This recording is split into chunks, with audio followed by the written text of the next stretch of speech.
La France en chantier. Valérie Nataf.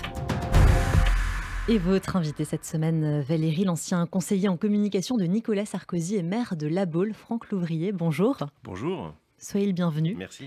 Alors, on va démarrer tout de suite par une petite question d'actualité, si vous le permettez. Nicolas Sarkozy est actuellement dans le bureau du juge sur la rétractation du témoignage de Ziad Takieddine. Est-ce que vous savez dans quel état d'esprit est Nicolas Sarkozy ? Vous savez, Nicolas Sarkozy est dans un esprit permanent combatif. Et de ce fait-là, il n'est ni au-dessus des lois, ni en dessous des lois. Et donc, quand il est convoqué, il va au rendez-vous et il explique ce qu'il en est sur une affaire qui, il est vrai, n'est pas très claire et n'est pas très limpide parce que quand on voit les déclarations, je dirais, parfois très... En fin de compte, M. Takieddine est un personnage qui me semble être pas très fiable, mais bon voilà, ça c'est mon avis de l'extérieur. Moi je ne veux pas rentrer bien évidemment et faire un commentaire sur une décision qui pourrait éventuellement être prise par les juges. Je vous remercie de ce petit commentaire. Margot a une question pour vous. Le projet de loi sur l'immigration est au cœur des débats. Les Républicains proposent de leur côté un référendum sur la politique migratoire. Ils évoquent aussi ouvertement la possibilité de déposer une motion de censure en cas de maintien de l'article 3, donc qui prévoit de régulariser les travailleurs sans papier dans les métiers en tension. Quel est votre avis à vous, votre positionnement, Franck Louvrier, sur ce texte-là ? Moi, j'ai toujours été favorable à un esprit qui fait qu'on devrait faire un référendum sur ce sujet. C'est un sujet de préoccupation des Français, quel que soit leur engagement politique. Et donc, de ce fait-là, à un moment donné, il faut aussi utiliser la voie référendaire pour pouvoir justement avoir une expression populaire. Un référendum, c'est pas d'essayer d'éviter les questions, c'est justement essayer de les aborder toutes l'une après l'autre. Alors le texte de loi est tout à fait intéressant et je pense que le projet de loi pourrait être voté par les LR. C'est vrai que l'article 3 qui parle des métiers en tension pourrait être isolé parce que c'est un autre sujet en fin de compte. On le voit bien, c'est d'abord un texte pour permettre de mieux organiser l'immigration en France. Je pense qu'on devrait encore aller plus loin en matière de quotas. Je vois beaucoup de pays en Europe et même au-delà de l'Europe qui ont mis en place ces quotas et qui fonctionnent parfaitement bien. Et sans doute là, il y a un effort à porter sur, je pense, une meilleure gestion des arrivées sur notre territoire. C'est pas être contre l'immigration que de dire ça, c'est justement essayer de mieux accueillir ceux qui viennent. Mais est-ce que ça veut dire que, par exemple, vous souhaitez revenir sur la possibilité du regroupement familial ou des visas pour les étudiants étrangers ? Non, surtout pas. Comme vous le savez, les visas pour les étudiants étrangers, c'est gagnant-gagnant. Le fait du regroupement familial, c'est une façon d'être aussi humain à l'endroit de ceux qui viennent ici, qui veulent retrouver leur famille, qui se plaisent bien sur notre territoire. Je pense surtout c'est qu'il faut savoir dans quel domaine on a besoin de main-d'œuvre, dans quel domaine on a besoin de spécialistes, et on le voit bien, que ce soit dans le domaine médical, que ce soit dans le monde du tourisme, tous ces secteurs-là ont besoin sans doute de main-d'œuvre supplémentaire, mais il faut qu'elle soit gérée, c'est-à-dire qu'on ne peut pas être sous la manne de gens qui d'une façon ou d'une autre, utilisent la détresse humaine pour faire venir des personnes en Europe. Et ça, c'est inadmissible. Donc on doit essayer au mieux d'établir des quotas, comme on le fait, comme on pourrait le voter tous les ans au Parlement. Mais vous en faites une question nationale. On sait bien que c'est une question européenne. Comment harmoniser les politiques migratoires, puisque les quotas que vous proposez ne seraient pas forcément les mêmes dans d'autres pays européens. On voit ce qui s'est passé il n'y a pas longtemps à Lampedusa. Est-ce que prôner une politique nationale et donc un référendum sur l'immigration, est-ce que ça a une quelconque chance d'aboutir alors que la question est une fois encore européenne et même mondiale ? Bon, d'abord, être bien organisé chez soi, c'est quand même mieux que d'attendre d'être organisé à plusieurs. Deuxièmement, c'est aussi le rôle des chefs d'État européens de se mettre d'accord autour d'une table et d'essayer d'avoir des points de convergence en la matière. On le sait très bien, on ne peut pas laisser l'Italie toute seule face à ce problème, qui est en fin de compte pour eux un problème d'abord géographique, parce qu'ils rentrent par l'Italie, parce qu'en fin de compte, l'accès est plus facile par ce territoire-là. Mais le problème, il est européen, vous avez raison, mais il faut que nous aussi, on puisse s'organiser, et s'organiser au mieux. Parce que s'il n'y a pas quelqu'un qui commence à faire le premier geste, eh ben, personne ne le fera, et on va tous se regarder en chien de faïence comme on le fait depuis des années. Alors, avec vous, nous allons aborder, Franck Louvrier, les autres chantiers qui attendent la France. Et abordons le premier chantier qui vous concerne, un peu évoqué par Margot, c'est votre famille politique. Alors aujourd'hui... C'est un grand chantier. C'est un gros chantier, oui. Inauguration du QG de David Lisnard, maire de Cannes et président de l'AMF, et probable candidat à une primaire de droite. Laurent Wauquiez, dimanche, a fait un pas très net vers la candidature présidentielle en 2027. Et il y a eu la réélection de Gérard Larcher au plateau du Sénat. Alors que LR, son influence, ses députés, ses militants, oserais-je dire, ses résultats à la présidentielle. Donc LR a fondu. Il y a aussi vos anciens amis, Édouard Philippe, Bruno Le Maire, Gérald Darmanin. Est-ce que 2027 va se jouer à droite et avec qui? Bon, d'abord, c'est pas mes anciens amis, c'est pas parce que ils ont changé de crèmerie pour parler vulgairement qu'ils sont toujours des amis et à juste titre. Alors, c'est vrai qu'il peut y avoir des convergences ou des divergences dans notre famille politique. Il faut penser à une seule question auquel il faut répondre. Avec qui on doit faire alliance? On le sait très bien, on ne pourra pas gagner seul. On le sait très bien que les LR à l'Assemblée nationale sont la minorité de la minorité.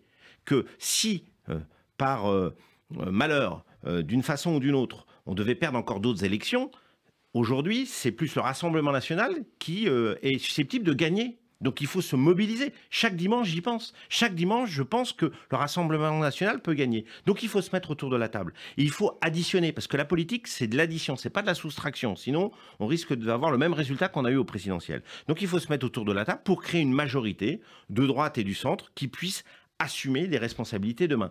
Quand j'entends parfois les discours de ma famille politique qui expliquent que nous sommes autonomes, je ne vois pas où est-ce qu'on est autonome quand on fait moins de 5% au présidentiel. Quand on nous explique qu'on est un parti de gouvernement, mais ça fait 20 ans qu'on n'a pas été au gouvernement. Donc à un moment, il faut prendre les décisions. Qu'est-ce qui a changé dans ma famille politique depuis l'échec des présidentielles? Rien. En termes d'organisation, rien de nouveau. Et bien de ce fait-là, il ne faut pas s'attendre à des bons résultats aux prochaines européennes. Donc il est indispensable à un moment donné de prendre des initiatives. Sinon, on va avoir le même sort qu'a eu le Parti socialiste ces derniers temps.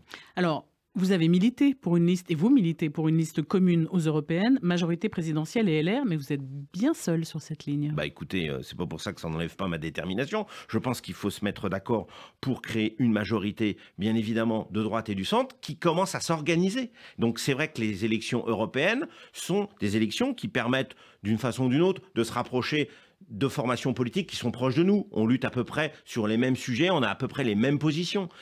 C'est même dommage que pour les sénatoriales, et vous l'expliquez, parce que le résultat n'a pas été formidable non plus pour LR pour les sénatoriales, c'est même dommage qu'on ne soit pas mis en commun avec le centre sur certaines listes au niveau départemental. Et cette majorité de demain, il faut qu'elle se prépare maintenant. On ne va pas attendre le dernier moment, la veille des élections pour le faire. La crédibilité sera moindre. Il faut que ça travaille maintenant sur des sujets qui sont communs et sur des ambitions qui sont communes.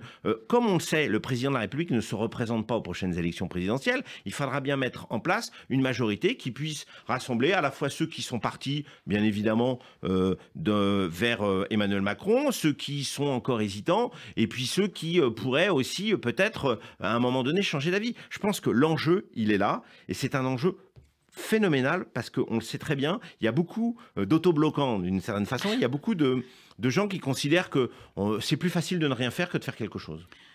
On l'entend et on va éclairer votre propos.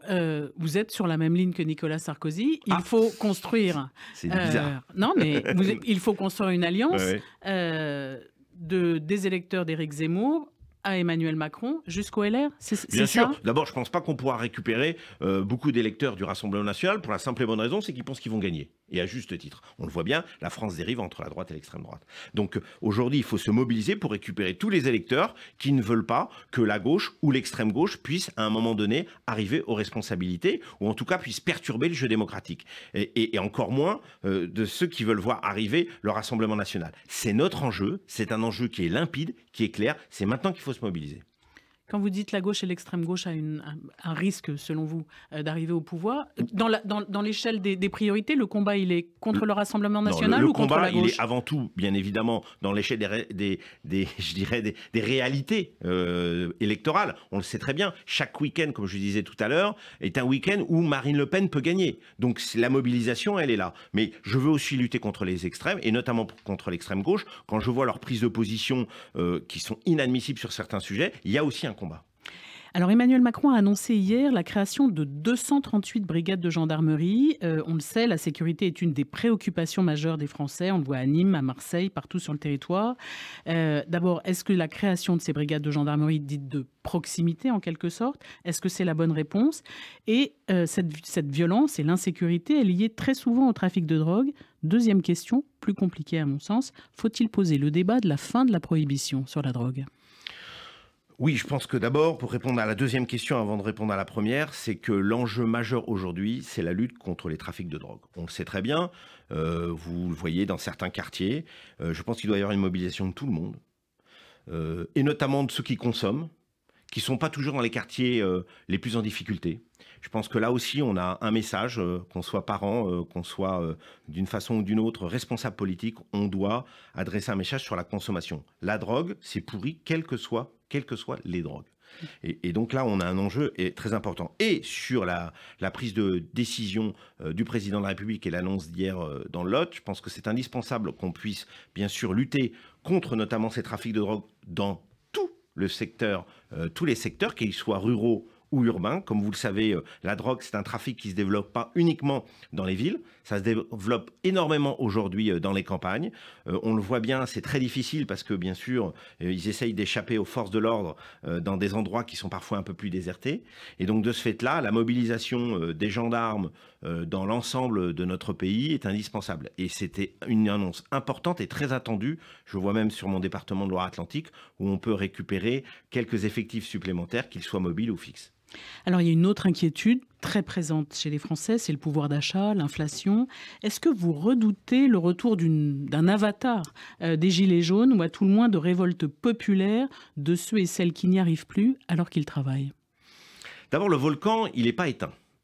Et il serait totalement irresponsable de penser que la période des Gilets jaunes, la page est tournée, que les émeutes s'est tourné. C'est pas le cas. Il y a des parenthèses. Et ces parenthèses, il ne faut pas qu'elles se rouvrent. Et donc, on a indispensablement à prendre comme responsabilité d'adresser un message en matière économique à l'ensemble de ceux qui travaillent et qui n'arrivent pas à faire la fin de mois. Parce que les travailleurs pauvres, ça existe dans notre pays. Ça, c'est sans doute l'une des raisons essentielles d'une mobilisation à l'endroit du pouvoir d'achat. Et puis, il y a aussi à revoir totalement notre approche du travail. Vous savez, je pense que les gens recherchent autant la qualité de vie que le niveau de vie, parfois même priorisent la qualité de vie. Et vous vous rappeliez que j'avais travaillé avec Nicolas Sarkozy il y a 20 ans, on avait gagné notamment pour le travailler plus pour gagner plus. Aujourd'hui, je pense que ce ne serait pas un message qui serait audible à l'endroit des Français. Ils ne cherchent pas à travailler plus pour gagner plus. Ils cherchent à travailler autant, mais pour vivre mieux. Et c'est sans doute une thématique indispensable qu'il faut développer dans les mois à venir, parce qu'on le voit bien, il y a une recherche de qualité de vie autant que du niveau de vie. Question qualité de vie en tant que maire, c'est pas ce qu'il y a de plus simple. Vous avez été agressé au mois de mai dernier. Est-ce que la violence contre les élus est le corollaire de tout ce que vous avez décrit comme difficultés quotidiennes des Français? D'abord, l'écharpe tricolore ne protège pas plus que la blouse ou l'uniforme. C'est une réalité. On voit, et c'est la traduction sans doute de tensions qui existent dans notre pays, qui sont très, très dures, à l'endroit de l'autorité, à l'endroit des responsables, quels qu'ils soient politiques, qu'ils soient même journalistes ou autres. Et donc, on doit être plus vigilant, bien sûr. On doit travailler en toute sérénité, tout en sachant que la tension dans le pays, elle est réelle. Et ça revient à ce que je disais tout à l'heure. Je pense que les parenthèses difficiles que nous avons pu traverser ces derniers temps ne sont pas refermées. Alors, cela fait 1 an que Emmanuel Macron a été réélu. Et dans un reportage sur France 2 récemment, vous avez mis une hypothèse que je trouve amusante, singulière, sur le macronisme qui serait né de cette photo dans Paris Match avec Nicolas Sarkozy et François Hollande en 2005, 2 mois avant le référendum sur le traité de constitution européenne. Le chef de l'État actuel, Emmanuel Macron, est-il le fruit, le résultat de ses 2 prédécesseurs? Oui, c'était à la fois une petite position humoristique, mais c'était aussi une réalité. C'est que je pense que on le voit bien, l'organisation politique d'aujourd'hui se transforme, qu'il y a les extrêmes qui prennent un poids relativement important dans notre société et qu'il y a un centre droit qui doit être travaillé, qui doit être organisé pour permettre d'assumer des responsabilités. Et sans doute que le rapprochement à l'époque de personnes qui étaient convaincues par l'enjeu européen, qui n'ont pas réussi aux élections qui ont suivi, parce qu'ils avaient malheureusement perdu, mais qui, en fin de compte, construisaient aussi ce qui est peut-être aujourd'hui le combat, et comme vous le disiez à juste titre, notamment sur l'immigration. C'est un combat commun qu'on doit mener avec les partis qui sont susceptibles de pouvoir avoir une politique tout à fait acceptable à l'endroit des êtres humains, mais aussi qui soit acceptée par l'ensemble des pays européens. Donc je pense que dans les mois ou les années à venir, cette construction de cette droite et du centre ne feront qu'être aussi importante pour permettre justement de répondre aux extrêmes. La construction de la droite et du centre, on l'a entendu, c'est votre combat, c'est votre mission. Est-ce que ça, évidemment vous allez me dire que ça a des chances d'aboutir, on n'a pas l'impression, étant donné, par exemple on ne sait pas qui sera la tête de liste aux européennes de LR. Est-ce que ce sera François-Xavier Bellamy? Est-ce que ce sera Éric Ciotti? Qu'est-ce que ça peut vouloir dire pour vos électeurs qui sont majoritairement maintenant partis soit au Rassemblement national, soit chez Emmanuel Macron? Le meilleur geste que pourrait faire cette droite et du centre, c'est de faire une liste commune aux élections européennes. Je ne comprends pas pourquoi on ne serait pas susceptible de pouvoir être sur la même liste face à deux listes d'extrême droite, face sans doute à des listes d'extrême gauche. Ce serait peut-être le premier pas, le premier acte de travail en commun pour les années à venir. Cette majorité présidentielle que j'espère, qui est une majorité de droite et du centre, qui comprend aussi bien des gens qui sont en responsabilité aujourd'hui, ce qu'on appelle des macronistes, qui comprend aussi des gens de la droite mesurée, républicaine, qui sont au LR ou dans des partis centristes. Je pense que cette majorité-là, elle doit se constituer, parce que si on ne le fait pas maintenant, il sera beaucoup trop tard dans quelques temps. Et donc, c'est notre mission, c'est notre, comme vous le disiez à juste titre, c'est notre devoir, parce que sinon, on va se suffire de laisser les clés au Rassemblement national dans quelques temps. Et je pense que ça ne peut pas être ni la raison de notre engagement, en tout cas du mien, ni, je dirais, une façon de pouvoir répondre aux engagements que l'on a pris dans notre vie politique. Donc voilà, moi j'ai un combat, ce sont les extrêmes. Ce combat-là, il est fort, il doit être maintenant, il doit se réaliser dans une majorité qui est indispensable à construire. Que pensez-vous alors juste des propos de Nicolas Sarkozy, qui a quand même persisté et signé en disant que le Rassemblement national appartient à l'arc républicain? Il refuse aussi d'ailleurs de faire une différence entre droite et extrême droite. Comment vous réagissez à ces propos qui ont quand même fait polémique? Vous savez, moi j'ai toujours combattu le Rassemblement national et je pense que je le combattrai toute ma vie. La seule chose, c'est qu'à partir du moment où ils sont allés accepter dans nos élections, c'est qu'ils sont dans le fonctionnement républicain de notre pays. Sinon, il faut les exclure. C'est pas le cas. Non, il faut les combattre. Il ne faut pas les exclure, il faut les combattre. Et c'est un combat de tous les jours. Et c'est ce combat-là qu'il faut mener dans les mois et les années à venir. Parce que ce combat-là, ça permettra justement de les sortir. Et Nicolas Sarkozy, il a été le premier à démontrer qu'on pouvait combattre l'extrême droite, et notamment le Front National à son époque. Il faut à tout prix continuer cette détermination à pouvoir les sortir justement des élections pour permettre qu'ils aient des échecs et pas des réussites. Mais à partir du moment où vous êtes accepté par les élections, vous ne pouvez pas considérer que vous êtes en dehors du champ républicain. Mais dire cela, dire ce qu'a dit Nicolas Sarkozy, est-ce que c'est d'une certaine manière banaliser, respectabiliser le Rassemblement national? Il n'en est même pas question. Il n'est pas question. Il faut justement les combattre sur le fond. L'idée, c'est pas de leur dire on doit vous exclure parce que vous ne pensez pas comme nous. Non, c'est pas la morale. Je parle pas de morale. Si, parce qu'à partir du moment où vous expliquez qu'ils ne sont pas républicains, ça veut dire que vous considérez qu'ils doivent être exclus du système républicain. Ils le sont, ils sont élus. Malheureusement, ils ont même un groupe important à l'Assemblée nationale. Donc le combat, il doit avoir lieu sur le fond, sur les idées, sur leur positionnement, par exemple, au niveau européen. On va avoir des élections au mois de juin prochain. On va voir leur position, ça va être très intéressant. Leurs alliances, dénoncer les alliances qu'ils ont avec des partis d'extrême droite. Tout ça, c'est un combat. Mais c'est pas en disant qu'ils sont interdits aux élections qu'on y arrivera, parce qu'aujourd'hui, ils peuvent permettre de se présenter aux élections et ils gagnent même des élus. Merci beaucoup, Franck Louvrier, donc, ancien conseiller en communication de Nicolas Sarkozy et maire de La Baule. Et merci à vous, Valérie Nataf. Merci à vous deux.